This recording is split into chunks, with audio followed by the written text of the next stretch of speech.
Okay, so I'm about to show wireless handhelds. Keep in mind, everything I'm about to show you also works for wireless packs. It's the exact same way. They have all the same buttons, knobs, and switches, and all that. So, we're back over here at the receivers. So, I have RF2, which is on channel 1-2 right now. These receivers are wonderful during the show, because they tell you a ton of information. First, we have the orange light over here. The orange light tells you how strong the RF signal is. If I were to walk into Patel's room, that would drop down, letting you know the mic is out of range. Especially if you've already mic'd up actors and you want to know where they are, you can watch and see how much they're dropping out to know if they're near the auditorium. The green light up top that's going back and forth every now and then, based on where I move the mic, is which paddle that's coming into. That can be useful for helping to troubleshoot. It also shows us the group and the channel. This is what we care about the most. Don't worry about TV or frequency. It also has the battery indicator, which is great because now if you have a pack buried deep in clothing, you just look over and see how the batteries are doing without having to actually set eyes on the mic. And finally, when you speak into the microphone, you see it meters right here, and that meter just shows you there's stuff going into it. Great for troubleshooting. So we're going to talk about how to change the frequency of the mic itself. So the mic itself has an on switch on the front, which has got two buttons, mode and set. So if I hold mode, group is now selected.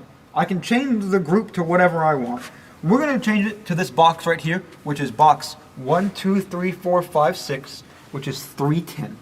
So I have mode. I'm going to hit set until I get to 3. I'm going to hit mode again, and that'll take me to channel. Now I want to go to 10. Now I'm on 10. Hit mode again. Frequency changed, and you can see the orange lights have popped up there, and we have now moved this RF mic to there. We can also change what the frequency is on here the same way. We hold mode and we hit set to change the box. That way this box could be 2-4 instead of 1-1. I'm not going to do that now because our RF is coordinated for now, so I want to leave it how it is. There are a couple other things you can do with these microphones, such as power locking them and frequency locking them. That way actors can't, go and change the frequency or turn them off. For this one, I'm not going to put this in this video. I'm going to say go read the documentation. Look up how to power lock these mics because I don't want, it's not hard to get to, but it's an extra step and I don't want people going and learning how to unpower lock their mics and having an issue. Because I don't prescribe to the whole us versus them mentality. We are technicians, they are actors. We're working towards the same goals, but actors often don't see how these small mic actions can have huge impacts. I've had actors turn their mics off so they could speak backstage without being listened to, and then they'll forget to turn them back on, and they'll walk on stage and they'll be off. That's why I always power lock them. And I've had actors change the frequency for who knows why. And it's not them being malicious. It's just them not knowing what not to do. So just don't give them the option of changing the mic or turning it off. Just get that out of their head by just power locking it and frequency locking it. And if you look up the documentation on how to do that, it's fairly simple. Thank you. One last thing on this. Yeah. I know we've already talked about it in other segments, but if you want to come in here and you don't have a wireless mic patch, can you just walk us through that really quickly? Sure. So we're going to move this back to channel 1, just for sake of ease, which is 1-1 right now. So we're going to move it back to 1-1. Frequency change.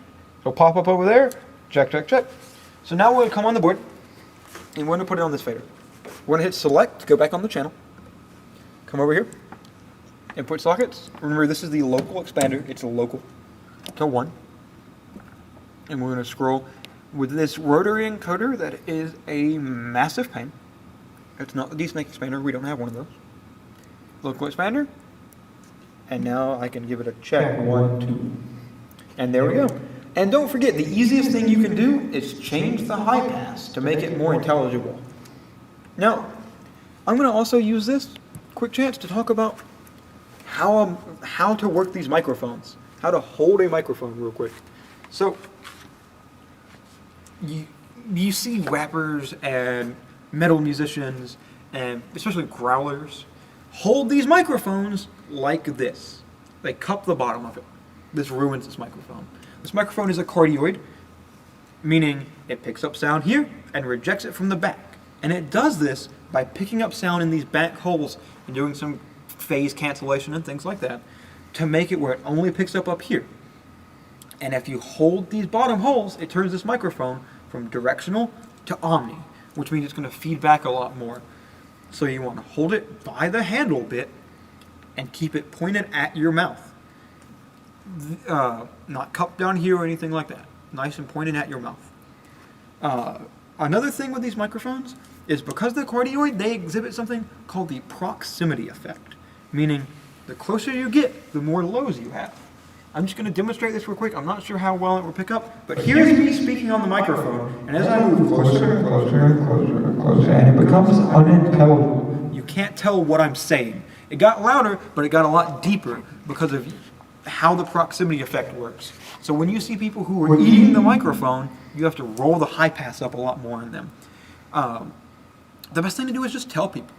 I mean, most people don't know how to use a microphone.